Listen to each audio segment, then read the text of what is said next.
Selamat datang kembali di channel Rifki Alvaro. Hari ini kita berada di tanggal 18 April 2026. Sebuah tanggal yang mungkin akan diingat sebagai awal mula runtuhnya mimpi besar London Utara, atau justru keajaiban yang tak terduga. Kita semua melihat klasemen.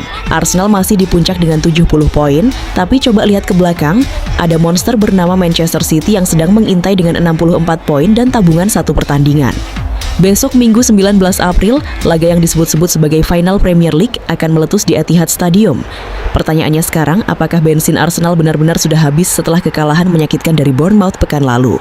Ataukah ada skenario besar yang sedang disusun agar trofi ini kembali ke tangan Pep Guardiola? Saya Rifki Alvaro, dan hari ini kita akan bongkar tuntas konspirasi dan fakta di balik pacuan gelar paling ngeri musim ini. Mengapa Arsenal panik? Mari kita bicara fakta yang tidak berani dibahas media mainstream. Arsenal besutan Mikel Arteta baru saja kehilangan momentum di saat yang paling krusial. Kekalahan 2-1 dari Bournemouth di Emirates bukan cuma soal kehilangan 3 poin kawan-kawan. Itu adalah tamparan mental. Kita melihat Bukayo Saka mulai kelelahan, lini tengah yang dipimpin Odegaard mulai terbaca, dan yang paling mengkhawatirkan, Victor Gyökeres yang sempat gacor kini mulai sering buntu. Coba kalian bandingkan dengan Manchester City, Pep Guardiola sedang dalam mode berserk. Mereka baru saja menjuarai Carabao Cup setelah membantai Arsenal di final. Secara psikologis, City sudah menang 1-0 sebelum laga besok dimulai. City tahu cara mencium. Jika Arsenal kalah besok di Etihad, selisih poin tinggal 3, dan City masih punya sisa 1 pertandingan lebih banyak. Artinya, secara teknis, City sudah memegang 1 tangan di trofi Premier League. Apakah ini murni karena taktik, atau Arsenal memang sengaja dibuat lemas di akhir musim demi rating kompetisi yang lebih dramatis? Jangan lupakan perang dingin di daftar top skor. Erling Haaland masih memimpin dengan 22 gol, tapi dia sedang dibayangi oleh kejutan besar musim ini, Igor Thiago dari Brentford yang sudah mengoleksi 21 gol. Haaland sedang dalam tekanan, dan apa yang terjadi kalau seorang Haaland merasa terancam? Dia akan meledak. Lini pertahanan Arsenal yang dikawal Saliba harus ekstra waspada, karena besok bukan cuma soal 3 poin, tapi soal harga diri sang predator Norwegia. Di kubu Arsenal, harapan tertumpu pada Gyökeres dan Saka. Tapi kabar buruknya, isu cedera ringan mulai menghantui kamp latihan London Utara. Ada rumor yang beredar bahwa beberapa pemain inti Arsenal dipaksa bermain meski tidak fit 100%. Kenapa? Karena manajemen tidak punya pilihan.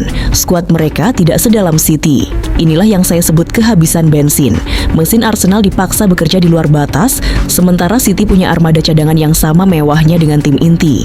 Nah, ini bagian yang paling menarik. Coba kalian pikirkan, jika Arsenal juara sekarang, narasi di underdog selesai. Tapi kalau City berhasil menyalip di pekan-pekan terakhir, drama ini akan menjadi sejarah Premier League yang paling banyak ditonton sepanjang masa. Apakah kalian percaya wasit dan VAR besok akan bertindak adil? Mengingat drama kartu merah di laga-laga besar sebelumnya, saya punya firasat buruk untuk fans Arsenal. Laga besok di Etihad dipimpin oleh wasit yang punya rekam jejak kontroversial dengan tim London. Apakah ini kebetulan atau memang naskah sudah ditulis agar City mengambil alih takhta besok malam? Pep Guardiola bahkan sudah sesumbar di konferensi pers, dia bilang if we lose, it's over. Kalimat itu bukan cuma tekanan buat timnya sendiri, tapi kode keras bahwa dia tahu cara memenangkan perang saraf ini. Arteta tampak makin panik di pinggir lapangan, dan kepanikan itu menular ke para pemainnya. Besok malam, jam 11.30 malam waktu Palu, atau jam setengah 5 sore waktu Inggris, sejarah akan ditentukan. Jika City menang, lupakan gelar buat Arsenal. City punya mentalitas juara yang tidak dimiliki tim manapun di dunia saat ini. Mereka akan melibas sisa laga dengan kemenangan beruntun. Tapi, jika Arsenal bisa menahan imbang saja, harapan itu masih ada meski tipis seperti helai rambut. Menurut analisis saya, Arsenal sedang berada di titik terlemah mereka musim ini. Kehilangan gelar Carabao Cup dan kalah dari Bournemouth adalah tanda-tanda jelas bahwa bensin mereka sudah di garis merah. City siap mengambil alih dan mereka punya segala sumber daya untuk melakukannya, baik itu di lapangan maupun melalui pengaruh besar mereka di liga. Jadi bagaimana menurut kalian?